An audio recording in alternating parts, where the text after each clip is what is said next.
Analyze the Mexican cartel situation and the FBI's involvement. Geraldo is in our New York studio.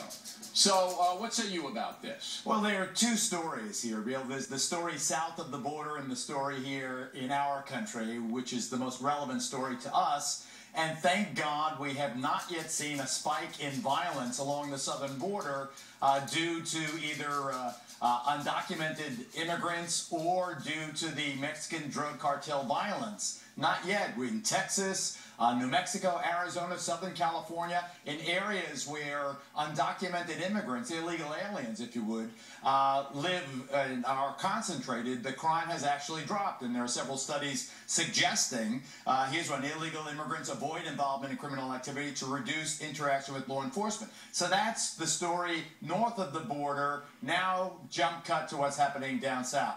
As you know, President Calderon has used his armed forces.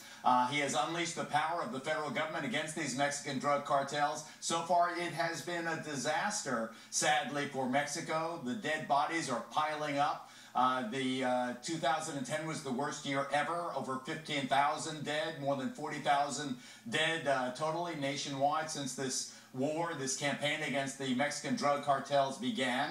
It is a national security threat. Mexico is on the verge, some say, teeters on the precipice of becoming a failed nation. Calderon's term is up next year. There's a worry that the incoming president will not pursue the drug banditos nearly as aggressively. We are doing the best we can. Cooperation has increased with Mexican authorities. We are now using our drones, our unarmed civilian drones, to spot some of the smugglers, to spot some of the other criminal activity. But I must say, south of the border, the situation teeters on the brink of disaster. All right. Now, the FBI, not a narcotics agency, although they do big drug cases, obviously is involved with trying to do what?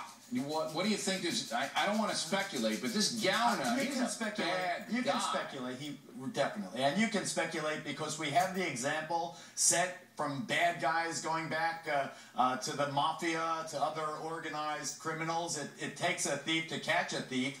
We often use the worst, the dregs of society because they hang out with the other dregs, snitch them out to benefit their own outcomes of their own criminal cases. This seems to me a cut and dry case of the FBI doing something for the so-called greater good, putting at risk.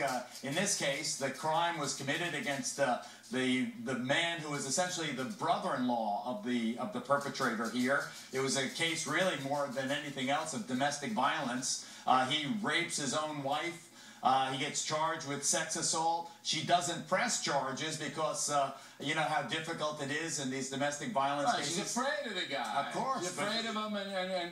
But see, what's the FBI's responsibility once the guy gets into a beef like that, all right, which is a serious beef? What is the FBI's responsibility? Shouldn't the FBI cut him loose at that point and say, look, we can't have this guy running around raping and murdering people because we need information? Well, it would seem to me that one of the most practical implications from this tragedy is that the family of the slain woman would have a major lawsuit against the federal government because this perp was being held on an immigration hold. He was going to be deported following the charge on sex assault. For the third time. All of that is absolutely true. And now the FBI has to explain to this family and to the rest of us, what their responsibility should be, because they, they are the ones that gave him the freedom he needed to kill his brother-in-law. Right. We have all respect in the world. I know you do too, Geraldo, for the FBI and the DEA and all the federal agencies.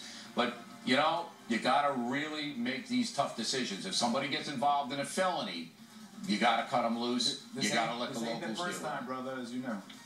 I know that. Well, we come right back. Lou Dobbs and Weather John Cord.